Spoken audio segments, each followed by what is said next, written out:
प्यारे विद्यार्थियों, आज मैं आप लोगों के लिए लेकर आया हूँ चम्बल नदी की सहायक नदियाँ।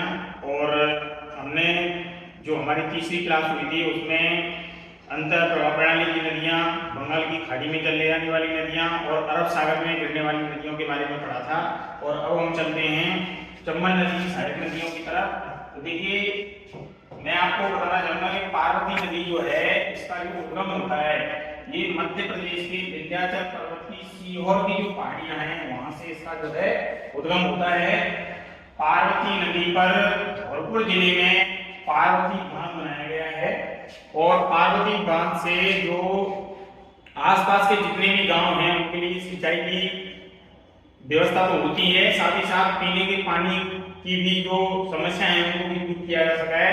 और दूर दूर तक जो बीहड़ डांग क्षेत्र के गांव हैं, झिरी, भंपुरा और तकरीबन सैकड़ों गांव हैं, उनको जलापूर्ति भी, पीने का पानी जो है सुलभ मात्रा में वहां से उपलब्ध हो पा रहा है।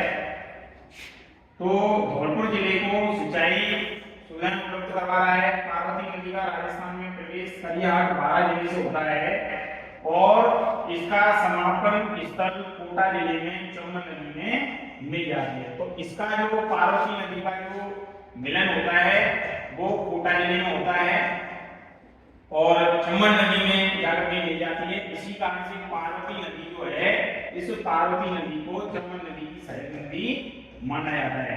देखिए, नदियां जो है एक होती है नदी, एक होती है सहायक नदी। तो कोई भी मुख्य नदी जो होती है, मुख्य नदी जो होती है इसमें सहायक नदियां अपना जरूर रहती हैं। मुख्य नदी की गहराई ज्यादा होती है और सहायक नदी जो होती है उसकी गहराई कम होती है और यह मुख्य नदी में मिलकर के जो है अपना संगम करती हैं।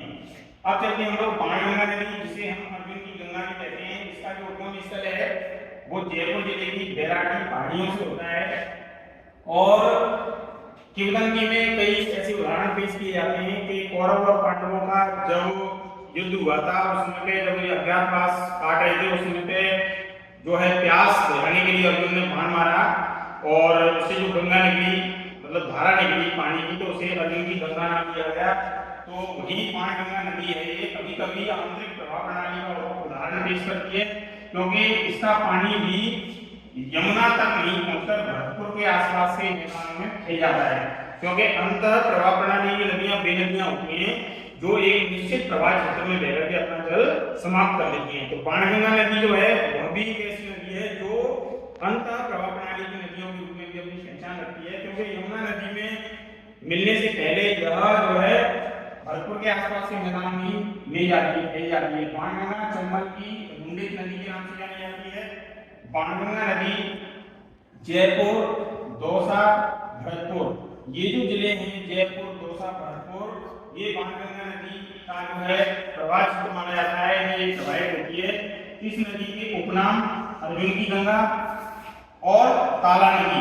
तो ताला नदी किस नदी को कहते हैं? बाणगंगा नदी को। अर्जुन की गंगा किस नदी को कहते हैं? तो बाणगंगा नदी को। बाणगंगा नदी का जो समापन है आगरा के फतेहाबाद नाम के स्थान पर यमुना नदी में मिल जाने से होता है, लेकिन ये माना जाता है कि कई बार जो है यह अंतर प्रवाह प्रणाली की नदी के रूप में भी अपनी पहचान रखती है। तो भरतपुर के आसपास के जो क्षेत्र हैं उनमें ये विलीन हो जाती है, लेकिन जब कभी कभी इसमें जब पानी ज्यादा आता है तो ये यमुना नदी में मिल जाती है और उसकी सहायक नदी के रूप में जो है अपना एंड जो होता है, समापन जो होता है, वो आगरा के फतेहाबाद नाम के स्थान पर जो है यमुना में जाकर के विसर्जित हो जाती है। इस नदी पर जमुआ रामगढ़ जयपुर में, जमुआ रामगढ़ जो जयपुर है यहाँ पे रामगढ़ बांध बनाया गया है। तो रामगढ़ बांध के लिए जो नदी जानी जाती है वो बाणगंगा नदी है, जिसे जयपुर को पेयजल आपूर्ति होती है। यानी जयपुर को पेयजल जो आपूर्ति हो रही है वो रामगढ़ बांध से हो रही है और रामगढ़ बांध जो बनाया गया है वो बाणगंगा नदी पर बनाया गया है। अब पढ़ते हैं आगे मानसी नदी। मानसी नदी जो है इसका जो उद्गम है वो भीलवाड़ा जिले के मांडलगढ़ तहसील से होता है और यह नदी भीलवाड़ा, अजमेर तथा टोंक जिले में प्रवाहित होती है। भीलवाड़ा, अजमेर और टोंक ये तीन जिले हैं जहां से इसका मानसी नदी का प्रवाह होता है। टोंक जिले के देवली नाम के स्थान पर बनास नदी में जाकर के ये मिल जाती है। तो मानसी नदी जो है बनास नदी की सहायक नदी मानी जाती है और बनास नदी चंबल नदी की सहायक नदी मानी जाती है। अब देखिए हम लोग आगे बढ़ते हैं। गंभीरी नदी, गंभीरी नदी जो है इस नदी पर लिंबाहेड़ा चित्तौड़गढ़ में, लिंबाहेड़ा चित्तौड़गढ़ में गंभीरी बांध का निर्माण किया गया है गंभीरी नदी पर और मिट्टी से निर्मित बांध है। देखिए पांचवा बांध सबसे बड़ा बांध है मिट्टी से निर्मित, पांचवा बांध करौली। ये बांध जो है मिट्टी से निर्मित सबसे बड़ा बांध है। अटा, भैंसावट, मानसी, इस प्रकार की जो नदियां हैं, इन नदियों के मिलने से जो है 5 नदियां जो मिलती हैं। यहाँ पे पांचवा बांध करौली बनाया गया, मिट्टी से सबसे बड़ा बांध है राजस्थान का। लेकिन लिंबाहेड़ा चित्तौड़गढ़ में गंभीरी बांध का निर्माण किया गया है, वह भी मिट्टी से निर्मित बांध है और ये गंभीरी नदी पर जो है बनाया गया है।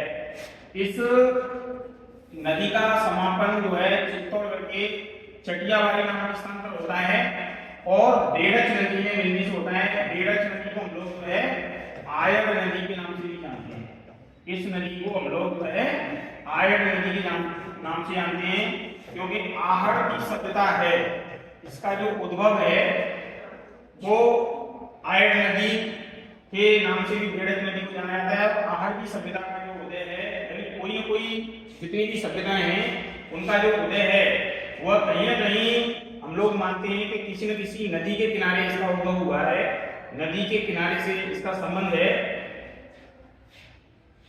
अब चलते हैं हम लोग आगे की तरफ। देखिए यहाँ पे हम लोग अरब सागर में जो जल ले जाने वाली नदियां हैं, अरब सागर में जो नदियां जल ले जाती हैं उन नदियों की बात करेंगे। देखिए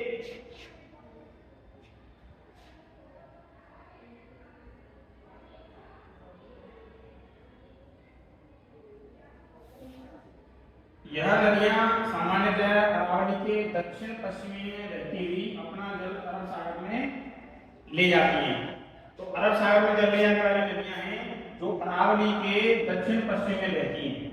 अरावली के दक्षिण पश्चिम में यानी अरावली पर्वतमाला जो है, अरावली पर्वतमाला के दक्षिण पश्चिम दिशा में जितनी भी नदियां बहती हैं और ये नदियां जो है अरब सागर में अपना जल ले जाती हैं।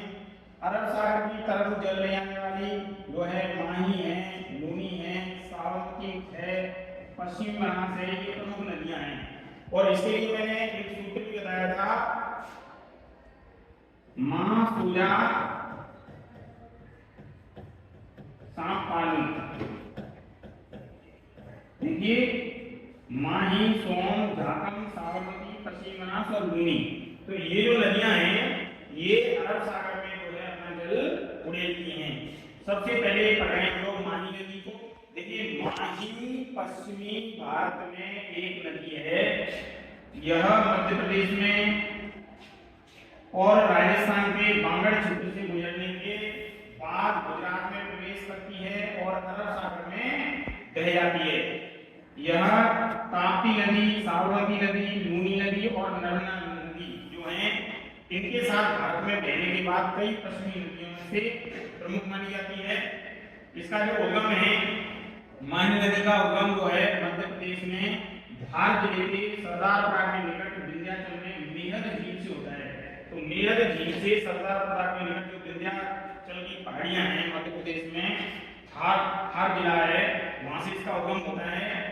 माही नदी राजस्थान में खंडूग्राम बांसवाड़ा जो है वहां निकट प्रवेश करके और नदी 3 राज्यों में मध्य प्रदेश, राजस्थान और गुजरात में जो है बहती है और गुजरात में खंभात की खाड़ी में गिरती है। यह नदी राजस्थान से गुजरात में पंचमहल जिले में रामपुर के पास में प्रवेश करती है। पंचमहल जो है गुजरात में है क्योंकि राजस्थान से सटे हुए गुजरात के कई जिले कच्छ, बनासकांठा, साबरकांठा, पंचमहल, दाहोद, तो एक इसमें से पंचमहल जो है उसमें जिला है रामपुर के पास से प्रवेश करती है। इसका जो उपनाम है माही नदी का, उसको बांगड़ एवं कांठल की गंगा कहते हैं। कई बार ये प्रश्न जो है पेपर में पूछा गया, परीक्षा में पूछा गया कि कांठल की गंगा या बांगड़ की गंगा के नाम से किस नदी के नाम तो ये जो नदी है इसका नाम है माही नदी।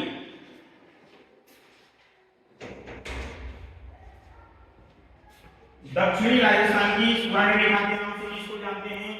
उल्टे यू आकार में बहने वाली, यानी कर्क रेखा को ये दो बार काटती है, तो कर्क रेखा को दो बार काटने वाली जो नदी है यह एक प्रमुख नदी मानी जाती है राजस्थान की, और आदिवासियों की गंगा के नाम से जानते हैं। तो देखिए माही नदी, आंध्र की गंगा, बांगड़ की गंगा, दक्षिणी राजस्थान की स्वर्ण रेखा, उल्टे यू आकार में बहने वाली नदी, और आदिवासियों की जो गंगा है उसके नाम से जानते हैं। इसका जो त्रिवेणी संगम होता है इसके बारे में देखिए, तीन प्रमुख नदियां हैं, ये वाली सोम, जाखम और एक नदी है माही। ये तीनों की तीनों जो नदियां हैं ये डूंगरपुर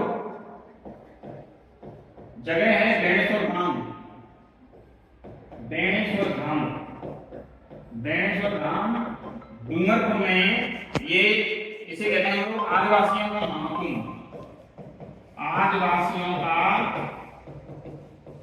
महाकुंभ कहते हैं। यहाँ पे जो है आदिवासियों एक बहुत बड़ा मेला लगता है।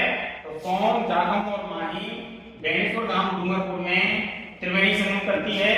तो यह नदी डूंगरपुर जिले के बेणेश्वर धाम के स्थान पर सोम, जाखम और नदी के साथ मिलकर के त्रिवेणी संगम बनाती है। कौन सी नदी? माही नदी। अब देखिए माघ पूर्णिमा को यहाँ पे मेला भरता है। कई बार पूछ लिया जाता है कि मेला कब भरता है, तो माघ पूर्णिमा को भरता है। इसे आदिवासियों का कुंभ या धाम के नाम से भी जाना जाता है। और यह एकमात्र ऐसी नदी है जिसका प्रवेश और निकास दोनों ही दक्षिण दिशा में होते हैं। इस नदी की कुल लंबाई 576 किलोमीटर है, जबकि राजस्थान में इसकी लंबाई 171 किलोमीटर मानी जाती है।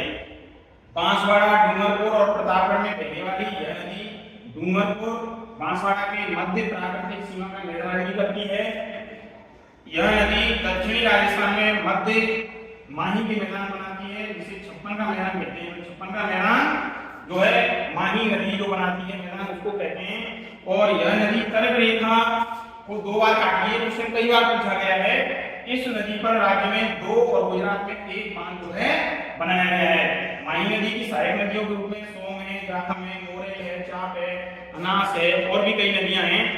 तो प्यारे साथियों, आप लोगों को जो मेरी अगली क्लास है वो मैं आगे कंटिन्यू रखूंगा। आप मेरी क्लास को लेने के लिए चैनल को लाइक और सब्सक्राइब करें और इसी तरीके से क्लास लेते रहें। आगे भी आपको क्लास मिलती रहेगी और आप अपना ख्याल रखिए, सावधान रहिए, सुरक्षित रहिए और पढ़ते रहिए। जय हिंद, जय भारत।